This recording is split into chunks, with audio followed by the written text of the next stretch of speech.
Hello everyone! Today our story is titled Curious George Plants a Tree.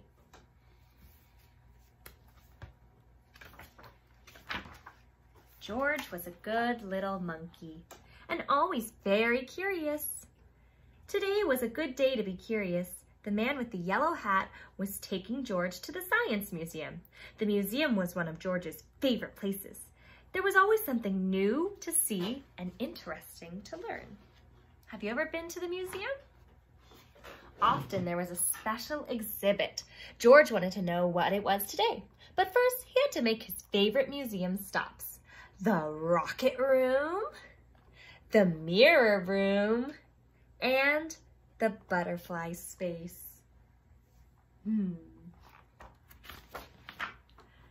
Finally, George and his friend made it to the special exhibits room. The sign read, "How you can take care of your planet." George learned many things: how all people, animals, plants, air, and water on the planet make up the environment, how trees help the air clean, and how people can help protect the environment from pollution and too much trash. Oh, wow, he learned a lot. George had a great time and didn't get into any usual mischief.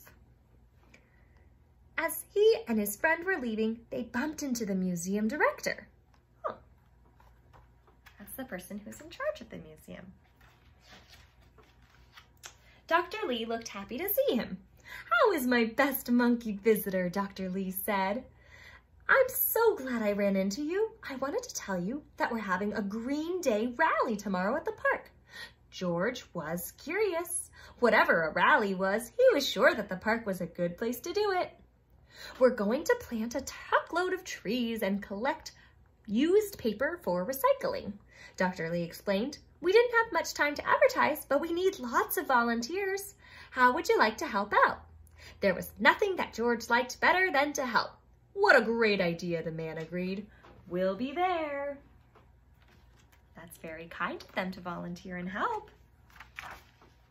That night, George was ready to do his part for the recycling drive. He gathered every newspaper in the house. He stacked old mail on top of the papers. He piled empty cardboard boxes and food cans on top.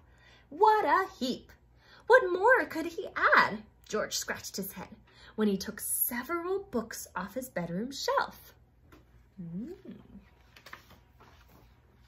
Just as George was about to add them to his recycling pile, someone lifted the books out of his hands.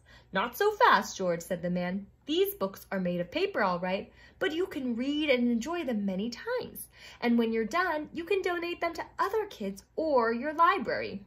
Reusing is just as important as recycling."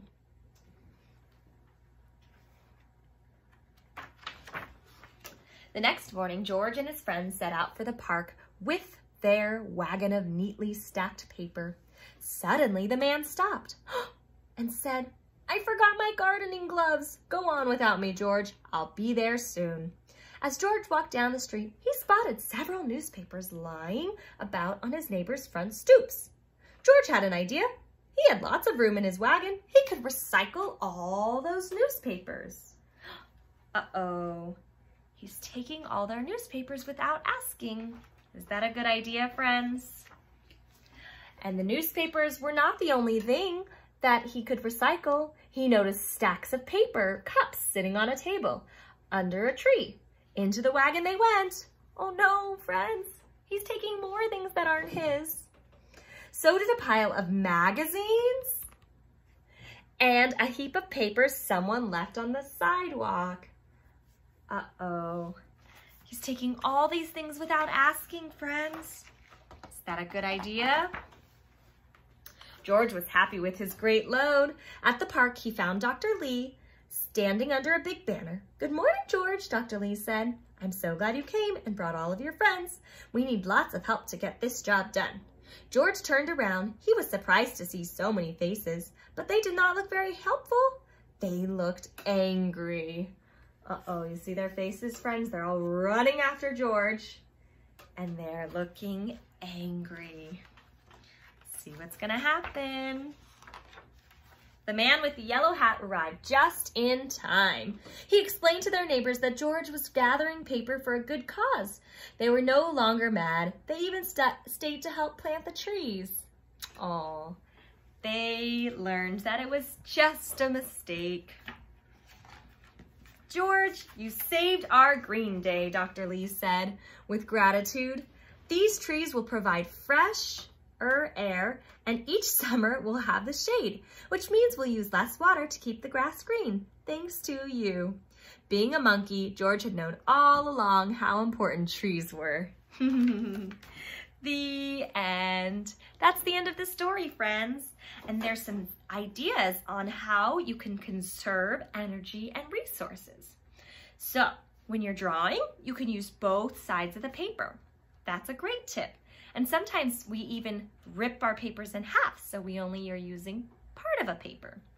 You can make your own playthings out of cardboard boxes and paper towel rolls. We do that all the time, friends. Let's see what else you can do. You can turn off the faucet while brushing your teeth. That's a great tip. It saves water, and it says you can help plant a tree and even watch it grow. And those are just some of the ideas on how you can help our planet Earth. Alrighty, friends, I hope you had fun reading this story, and if you think of other ways you can help, helping with recycling and saving our world, you can let us know. Have a great day, friends.